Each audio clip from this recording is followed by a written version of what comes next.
Salut à tous, il y a quelques temps je vous avais montré à quoi ressemblait mon court-métrage, ou en tout cas au moment où la vidéo était sortie, et justement depuis il y avait pas mal de changements parce que j'ai tourné pas mal d'autres séquences, et surtout je sais mieux où je vais dans mon histoire, j'ai aussi pas mal de plans qui sont déjà là et que je peux mettre dans mon montage. Donc l'idée avec le montage, c'est d'avoir notre intention clairement définie pour savoir où est-ce qu'on veut aller et mettre en place les éléments qu'il faut pour arriver à ces destinations-là. Quand je dis destination, ça veut dire raconter l'histoire de telle façon, avoir tel personnage qui fait ressentir telle chose, avoir telle montée dramatique dans l'intrigue, avoir tel moment d'émotion, tel moment de peur, enfin bref, il y a plein de choses possibles qui se font au montage par rapport à comment est-ce qu'on monte notre film. Et par rapport à l'histoire de mon court-métrage, ça a pas mal évolué parce qu'au départ, je pensais simplement faire le récit de la vie de mon grand-père et de la vie de mon père, mais finalement ça va un peu plus loin que ça, parce que c'est pas seulement le récit de leur vie, mais c'est plutôt la façon dont ils me le racontent, puisque mon père me raconte le souvenir qu'il a de mon grand-père, que je n'ai pas connu, et à travers ça je vais faire des dessins pour essayer de me réapproprier ça, pour essayer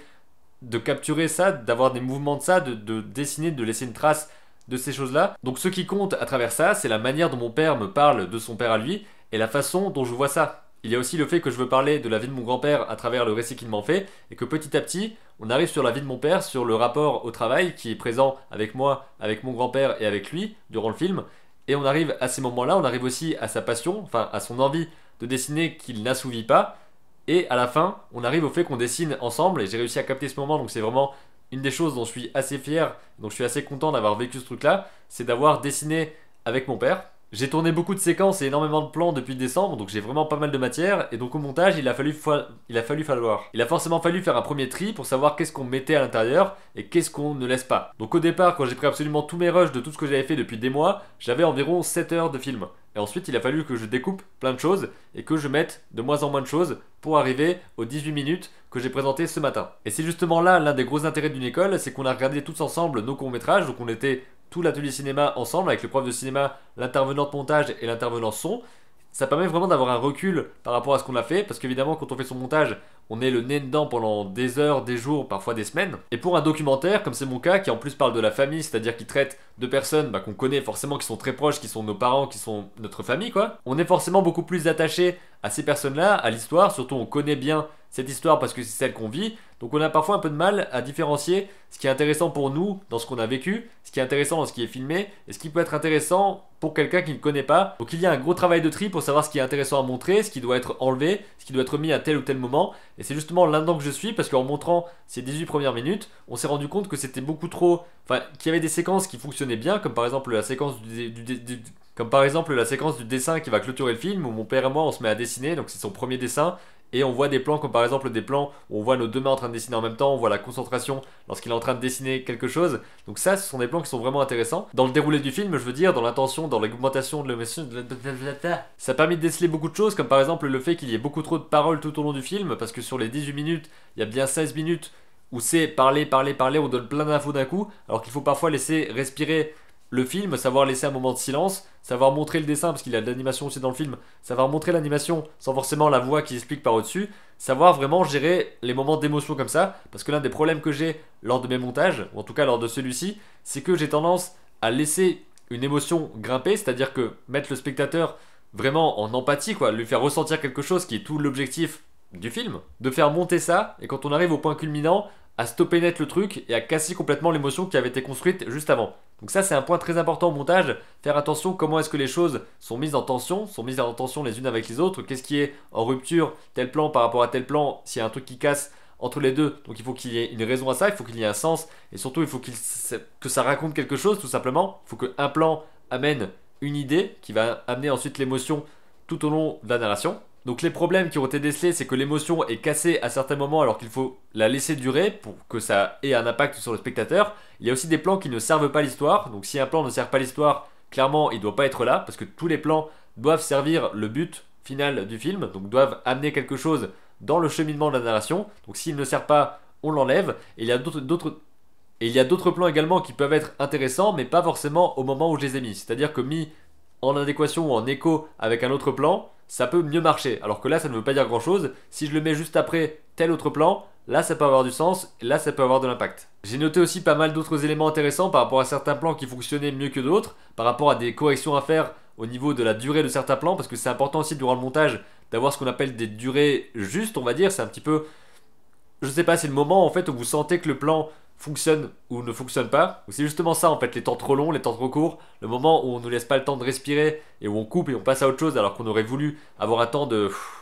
respiration pour avoir un rythme plus lent et qui permette de mieux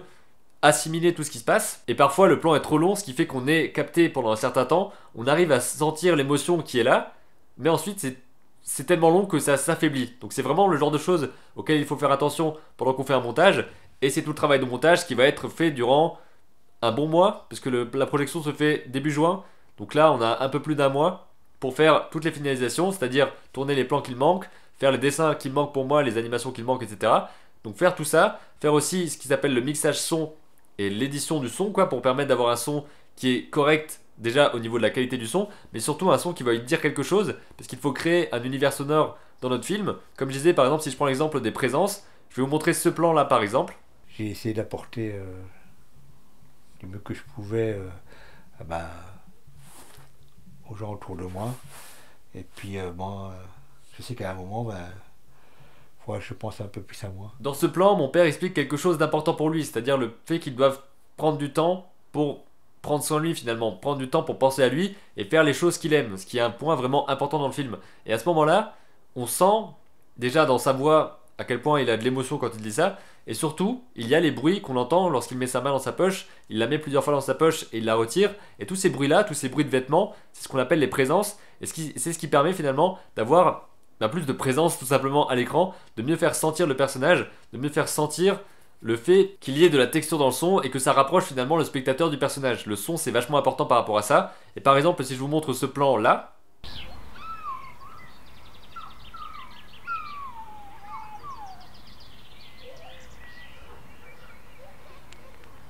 l'ambiance sonore du plan va vachement jouer dans l'impression qu'on aura. Par exemple, si on met un bruit, je sais pas, un bruit de train, ou un bruit blanc, ou un bruit de vent, ça aura quelque chose déjà de plus ou moins impactant et qui dit tout simplement, qui raconte quelque chose de différent.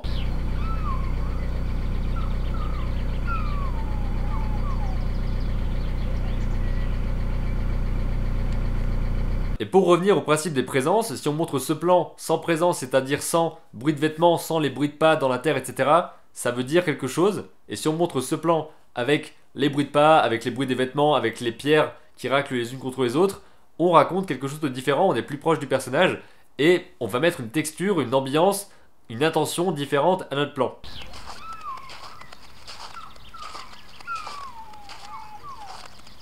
Donc rien n'est laissé au hasard, absolument tout dans un film doit être conçu pour raconter quelque chose, pour être une partie du récit et participer à votre narration et à l'émotion que va donner votre film. Et par exemple par rapport aux présences, soit elles sont déjà dans le plan au départ quand vous avez enregistré votre film, enfin quand vous avez filmé votre plan quoi, ou alors vous pouvez les ajouter en post-production, parce que dans les films il y a vraiment plein de choses comme ça qui sont rajoutées, que ce soit des présences, des bruits de pas, tous les bruitages sont faits ensuite, après que tout a été filmé, et tout est construit comme ça au fur et à mesure avec différents tests pour voir si telle séquence fonctionne mieux de telle ou telle façon. On regarde le film plein de fois en entier pour voir si ça fonctionne ou pas, on essaie de le montrer à d'autres personnes qui sont justement extérieur pour avoir un recul critique et ne pas être non plus trop attaché viscéralement à ces images, parce qu'à ce moment-là on perd un petit peu de notre recul et on perd un petit peu de est-ce qu'on doit montrer telle ou telle chose. Si on est attaché à la personne qui est dans le plan,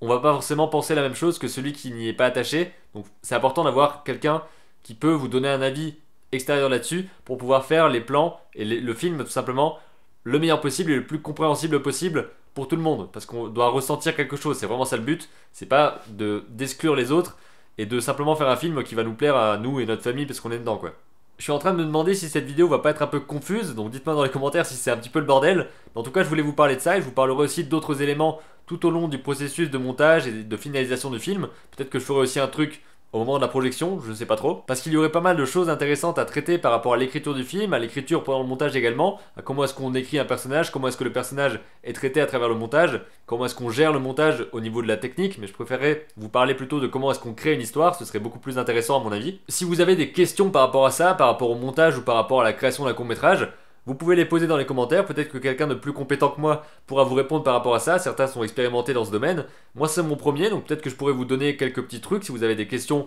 auxquelles je peux répondre. Donc voilà, n'hésitez pas. On reparlera de tout ça dans de prochaines vidéos, et d'ici là n'oubliez pas, une fois que vous avez créé vos images, c'est à travers le montage que vous allez raconter votre histoire. T'as vu comment j'ai adapté la phrase de fin? Ouais, bah ouais, franchement c'était balèze.